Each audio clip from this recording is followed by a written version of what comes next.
Diyorlar işte AK Parti mi BDP mi? Anket soruyor. Bizim üyelerimize de soruyorlar. Bazen denk geliyor. Soruyorlarmış. AK Parti, BDP. Başka parti, başka parti yok zaten burada anketlerde. O yüzden anketlerde iki parti görünüyor. Yani biz anket yaptırıyoruz, soruyoruz. Ve bizim sorduklarımıza göre de bazı ilçelerde, bazı mahallelerde bizim fazla çıkıyor.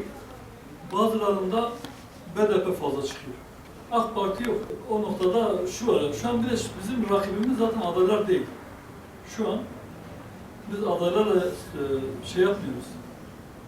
Yani AK Parti açısından baktığımızda bizim rakibimiz Tayyip Erdoğan'dır. Siyasette dürüstlük kalmadı. Ve yine dürüst olmayan insanlar da siyasete gittikleri vakit çaldılar, çırptılar, yolsuzluk yaptılar.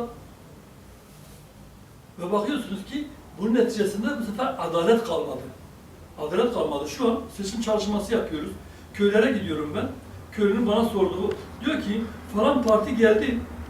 Falan parti geldi.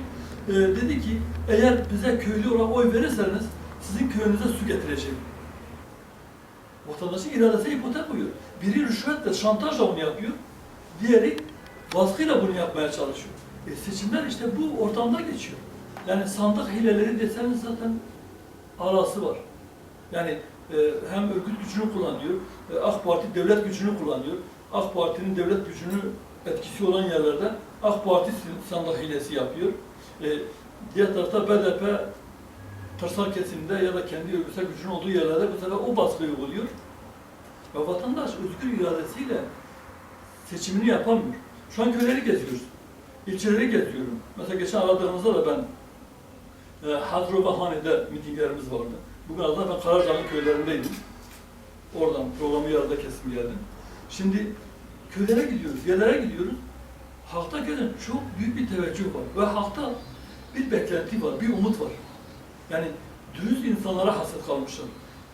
Halkın menfaatini düşünecek olan, hizmet edecek olan insanları istiyorlar. Ve açık açık söylüyorlar. Açık açık. Diyorlar. Yani böyle bir atmosferde şu an seçime giriyoruz ve buna rağmen umutluyuz. Buna rağmen umutluyuz ve diyoruz ki inşallah 30 Mart seçimlerinde Hür Dava Partisi büyük bir sürpriz yapacak. Sandıkta yok gösterenlere, anketlerde yok gösterenlere büyük bir sürpriz olacak ve burada biz kendimizi seçimi kazanmaya odaklamışız. Partisi siyasal alanda ÖDP Partisi bizim rakibimizdir.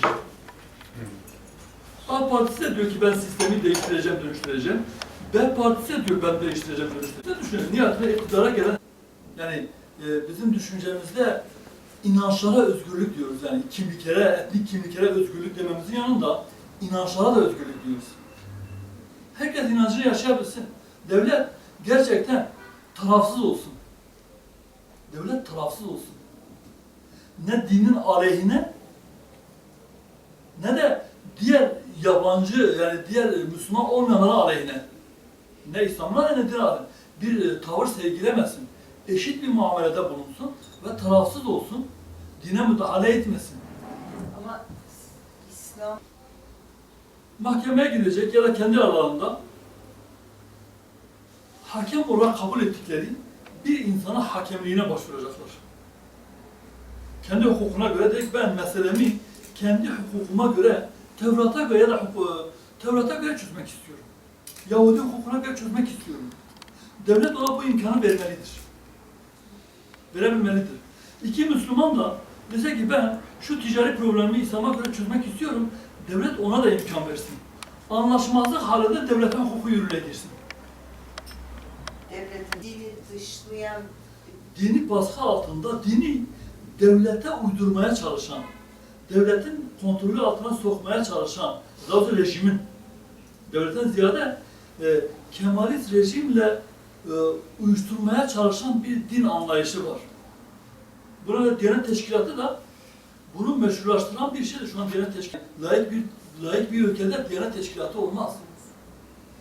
Ama Diyanet Teşkilatı var ve dini kontrol sisteme, bir nevi sistemi koruma altına almak için. Yıllarca burada kendim gördüm yani hutbelerde, işte burada devlete, ondan sonra Mustafa Kemal'e ya da Kemalist rejime hutbelerden dua edildiğini Silah bırakma karşılığında talebin nedir?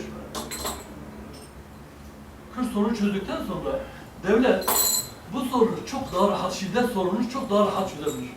İçeridekilerin bırakılmasıysa, yani biz bunun için ölmemiştik. Biz sosyalizm hakim olsun diye, komünizm hakim olsun diye, sosyalist Marksist bir Kürt devleti olsun diye biz şey yapmadık. Ya da gidip Türk sorunuyla beraber, marjinal gruplarla beraber gidip işte ortak bir şey yapsak, biz bunun için ölmedik, çocuklarımızı bunun için göndermedik. Ve şu an PKK ile arasında mesafe, BDP ile mesafe koymuş arasına bağımsız aday gösterilir. Yandaşlara böyle, o çantaya koysun ya da şey, Türkçe olan da var, hep İngilizce değil. Bunu hepsi Hep şeyi değiştireceğiz. Yani yandaşlık kavramını kaldıracağız ve hizmeti önceliyoruz. Önce hortumları keseceğiz, sonra hizmet olarak bunu geri döndüreceğiz. Ve yaparken de biz sosyal, yani insanı merkeze alıyoruz. Bireyi merkeze alıyoruz, insana hizmeti merkeze alacağız. Bunların da yaşam kalitesinin yükseldiği bir şey. Güvenli bir şehir olması lazım. Hırsızlığın olmadığını, uyuşturucunun olmadığını, fuhuşun olmadığını, yaşanır bir şey. Bir bayan gece yarısı tek başına evinden çıkıp istediği yere gidebilecek. Hırsızlık ve saldırıya uğrama korkusu olmadan. İnsan kapısı açık evinde yatabilecek, korku olmadan. Zor değildir bu. Başkan, çok sağ olun, başarılar. çok teşekkür ederiz.